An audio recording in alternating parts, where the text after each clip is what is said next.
Hiya, this is a video tutorial to help you get started with the piece Lazy Days. It's by Wedgwood and it's from the Grades 1 to 2 Upgrade Piano book, which is published by Faber, and we're on pages 10 and 11. I'm going to just start the video by playing the piece to you all the way through so you can hear what it sounds like, and then I'll break it down for you hands separately and into small sections. Whilst you're listening to the piece, if you can try following the music along as best you can. Okay, here we go. This is what it sounds like.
There we go. What did you think?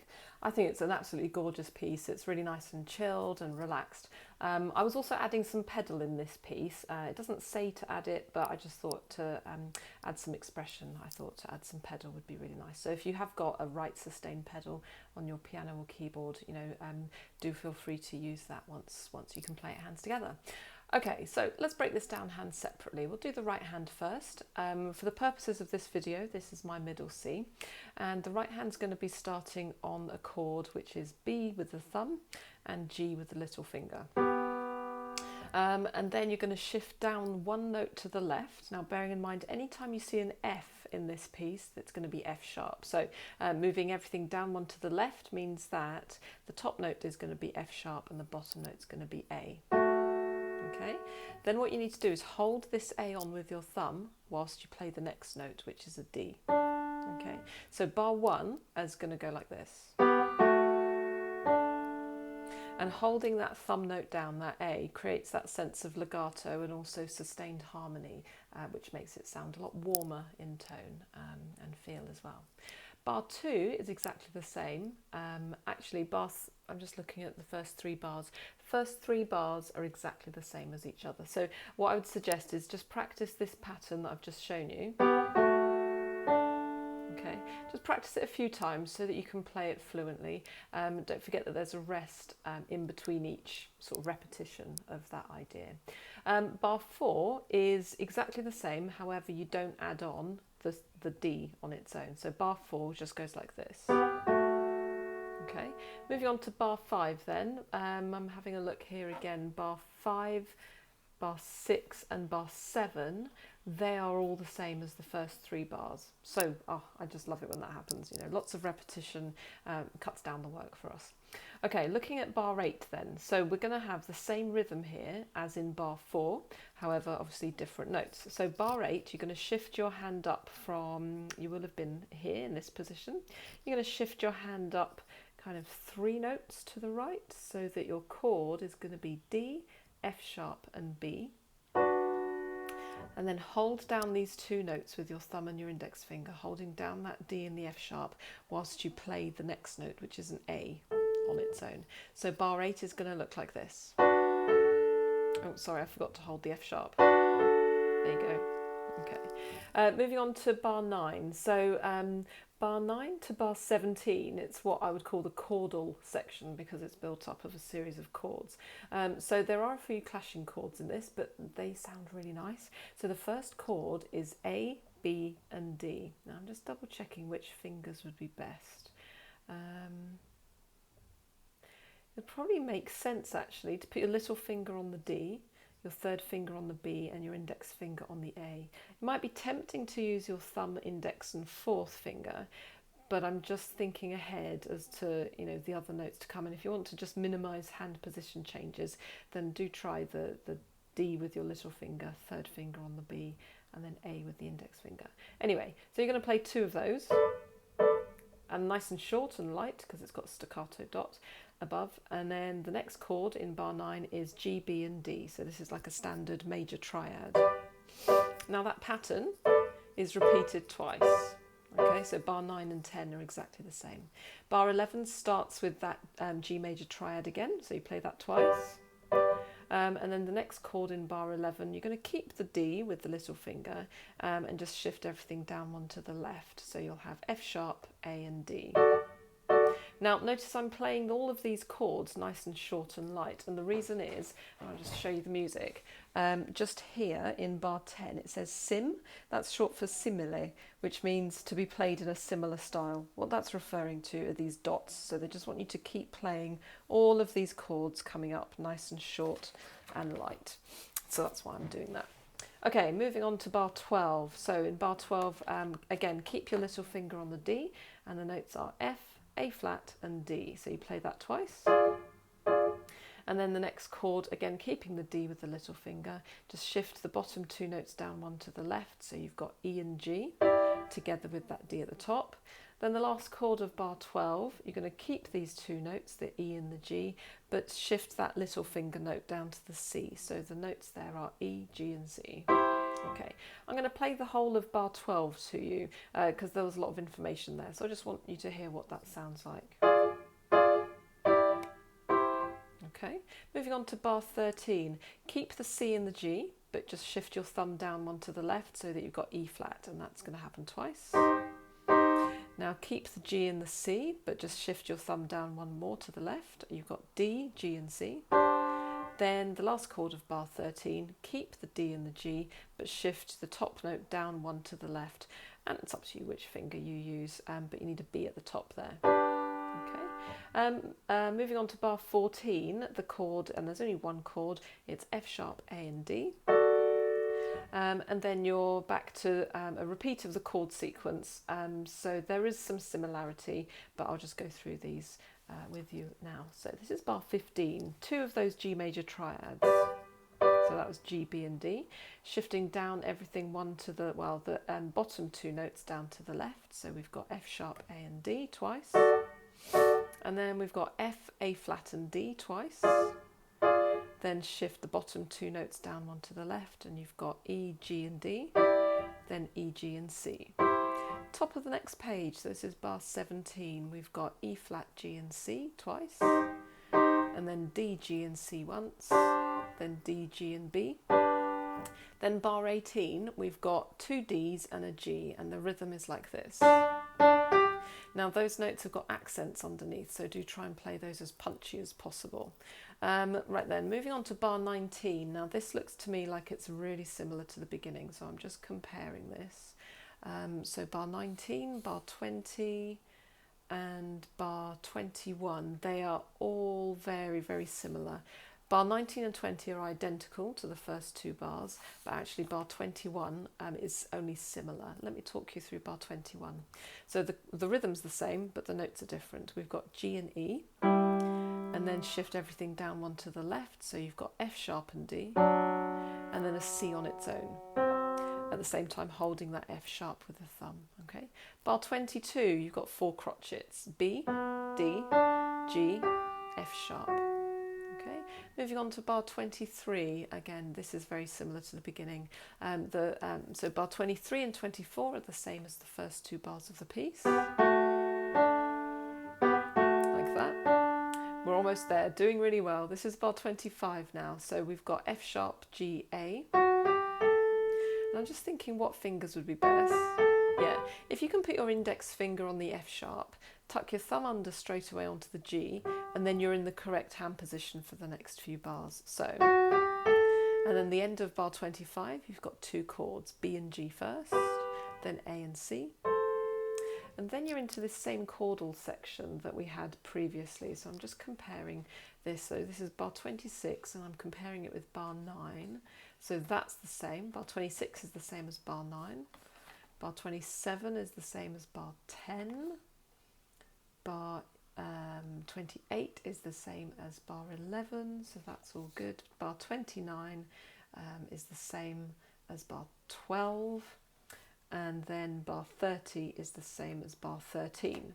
Okay, so that's cool. So therefore, let me just talk you through the ending. So I'm going to go straight down to bar 31. Okay, bar 31, and I'm just seeing, have we seen these chords before? I don't think we have. So it starts with F sharp and D, then G and E, then F sharp and A. Okay, and then the penultimate bar, the second to last bar, series of quavers, and it goes B, G, F sharp, D, then A, B. Okay, that's the right hand. Okay, left hand is a lot more straightforward. Let me talk you through it. So we're going to be starting on a G, which is the second G below middle C. Again, this is my middle C here. Put your little finger on that G, and then the second note is a D with the thumb. Oh, I just need to double check actually that you're going to be able to see. I don't think you are, so I'm just going to adjust my camera. So it's going to go wobbly for a minute, because I don't think I checked that you'll be able to see all of my left hand. So because I'm going to be going down, my lowest note in the left hand is a C. Yeah. Okay, so that's going to work. Right, let's go again from the beginning. Second G below middle C, and we're going to go G, D. And then you hold those two on for the remainder of the bar. Then you're going to shift everything down two to the left, so that you've got E and B. And then you shift everything down two to the left again for bar 3, and you've got C and G. And then for bar 4, just shift everything back up one to the right, and you've got D and A. And I'm just looking at the next 4 bars. So the second line of page 1, it's identical to the first line, so we don't have to cover that again. I'm just double checking. Yeah, the fingers look, you can still see my fingers on the screen. Okay, bar 9, so this is line 3. Just checking which finger you'll probably be playing this on. You probably end up with your second finger on the G at bar 9 just because of what you've been playing before. That's absolutely fine. But whilst you're playing that long G, and it's 8 beats because it's 2 semi-breves tied together, I want you to do a silent finger change. So try and put your little finger on it, change to your little finger like I just did there without the sound breaking. Because in bar 11, you want to reach up to the G above. Okay. From bar 11, this is where the left hand takes over the tune. So it's quite nice actually, this. So we've got G, F sharp, D, then F, F natural, notice, then E, C, then E flat with the second finger. Keep your hand where it is for the moment. I know it's tempting to change, but then we have a D with the third, B with the fifth. Now just sort of crunch your hand up a little bit so that your thumb can reach onto the E, E, C, B, A. And now I'm just having a look. Now the next 3 bars, are they the same? Yes, they are, but let's do them again.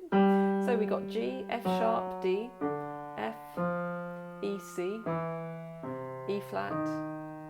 Now with this next D, previously in bar 13, you would have put your third finger on it. I want you to tuck your thumb under and put your thumb onto that D. The reason is that in bar 18, you want to reach down to the D below, and you've got 2 Ds and then a G. Okay, then we've got an F sharp on its own. This is the end of bar 18.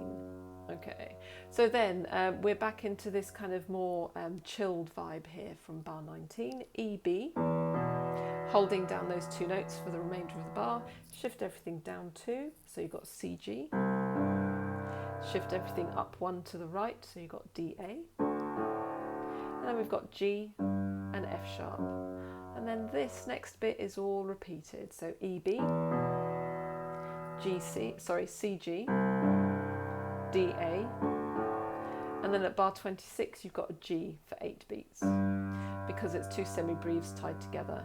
Whilst you're playing that, like we did before, do a silent finger change so that your little finger takes over from your index finger, and then you'll be able to reach up to the G above at bar 28. And then we've got the same tune as before, so G, F sharp, D, F with your thumb, E, C, E flat, tuck your thumb onto the next note, the D, jump down to the D below with your little finger, 2 notes to go, G, D, and just hold that down for the rest of the piece.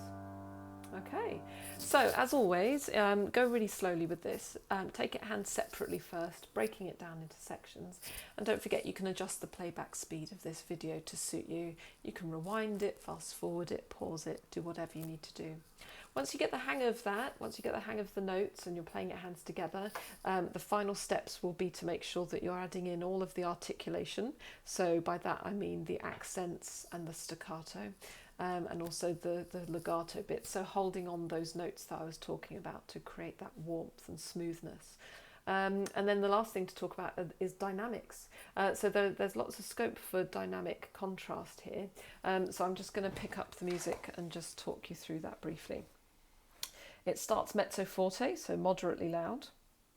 Then here at bar 8, you've got a diminuendo here, going into the chordal section, which is piano, so marked with a P.